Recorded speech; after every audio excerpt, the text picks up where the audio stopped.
সুপ্রভাত। আজ 13ই ফেব্রুয়ারি।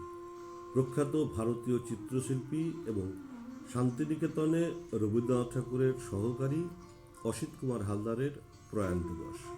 তিনি 1890 খ্রিস্টাব্দের 10ই সেপ্টেম্বর জোড়াসাঁকোতে জন্মগ্রহণ করেন। তার মা সুপ্রভা সুন্দরী ছিলেন মহর্ষি দেবেন্দ্রনাথ ঠাকুরের দৌহিত্রী। তার দাদু রাখাল দাস হালদার এবং বাবা সুকুমার হালদার দুজনেই চিত্রশিল্পী ছিলেন। তিনি 1904 খ্রিস্টাব্দে কলকাতা গভর্নমেন্ট স্কুল অফ আর্টে ভর্তি হন। 1905 খ্রিস্টাব্দে প্রথমে বিখ্যাত চিত্রশিল্পী যাদু পাল ও বাক্যেশ্বর পালের কাছে এবং পরে ব্রিটিশ ভাস্কর শিক্ষক লিওনার্ড জেনসিংয়ের কাছে চিত্রকলা শিক্ষাগ্রহণ করেন।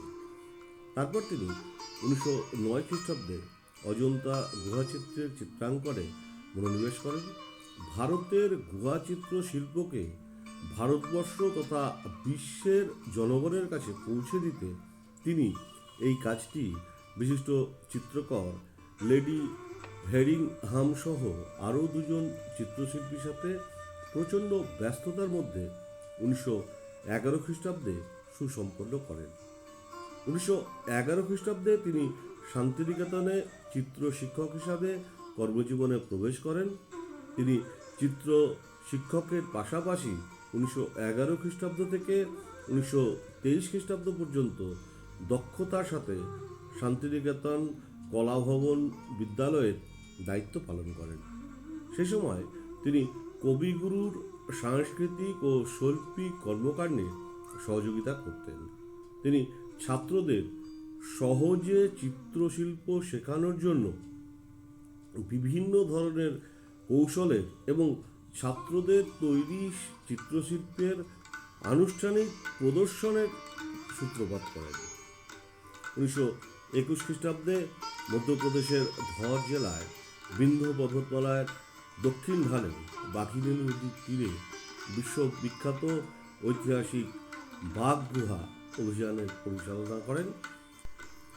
খ্রিস্টীয় 4th থেকে 6ষ্ঠ শতাব্দীর মধ্যে নির্মিত 9টি বৌদ্ধ গুহা শিল্পের বেশ কয়েকটির আভ্যন্তরীণ বর্ণনাসহ চিত্রাবলী নির্মাণ করেন। তবে বর্তমানে অনন্য চিত্রকর্মের জন্য বিখ্যাত গুহাগুলির মধ্যে 5টি টিকে আছে। তিনি 1923 খ্রিস্টাব্দে ইংল্যান্ড, ফ্রান্স এবং জার্মানিতে চিত্রশিল্প অধ্যয়ন বিষয়ে একটি সফর করেন। সফরে তিনি উপলব্ধি করেন যে ইউরোপীয় শিল্পে বাস্তবতায় অনেক সীমাবদ্ধতা আছে এবং তিনি চিত্রের বিষয়ের সাথে শারীরিক বৈশিষ্ট্যের সামঞ্জস্য রাখার চেষ্টা করতে থাকেন।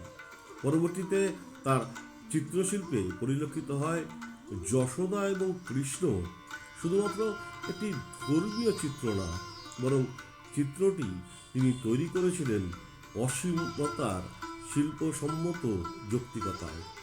সফর থেকে ফিরে তিনি Jaipur Maharaja school of arts and crafts এর অধ্যক্ষ পদে অধিষ্ঠিত হন এবং Lucknow Maharaj school of arts and কার্টিজে যাওয়ার আগের পর্যন্ত সেখানেই ছিলেন। তিনি ভগবান বুদ্ধদেবের 30টি চিত্র করেন।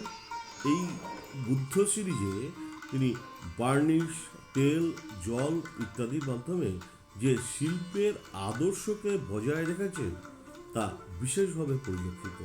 তার শ্রেষ্ঠ চিত্রগুলির মধ্যে যশোদা ও শ্রীকৃষ্ণ, ভারত মাতার জাগরণ, রায় রাজা লোটাস, রাসলীলা, অগ্নিময়ী সরস্বতী ইত্যাদি বিশেষভাবে উল্লেখযোগ্য।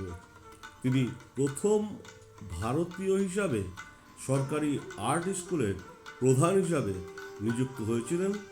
1934 খ্রিস্টাব্দে প্রথম ভারতীয় হিসাবে লন্ডনে রয়্যাল সোসাইটি অফ আর্টস থেকে ফেলো নির্বাচিত হন। 1938 খ্রিস্টাব্দে এলাহাবাদ জাদুঘর তার বেশিরভাগ চিত্রশিল্প নিয়ে হালদার হল খোলা হয়। চিত্রশিল্পের পাশাপাশি তিনি ছিলেন একজন প্রেরণাদায়ক কবি। তিনি মেঘ রসুল এবং ঋতুচক্র গ্রন্থ দুটি সংস্কৃত থেকে বাংলায় অনুবাদ করেন।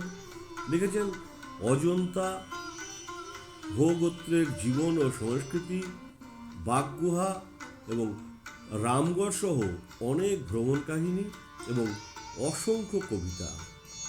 বাংলা নবজাগরণের অন্যতম প্রধান চিত্রকর অসিত কুমার হালদার 1964 খ্রিস্টাব্দের আজকের দিনে কলকাতায় শেষ নিঃশ্বাস ত্যাগ করেন।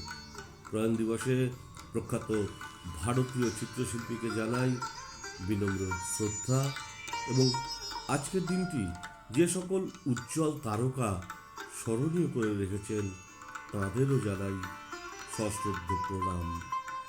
আবার প্রতিদিনের শ্রোতা বন্ধুদের জানাই আন্তরিক ধন্যবাদ। নমস্কার।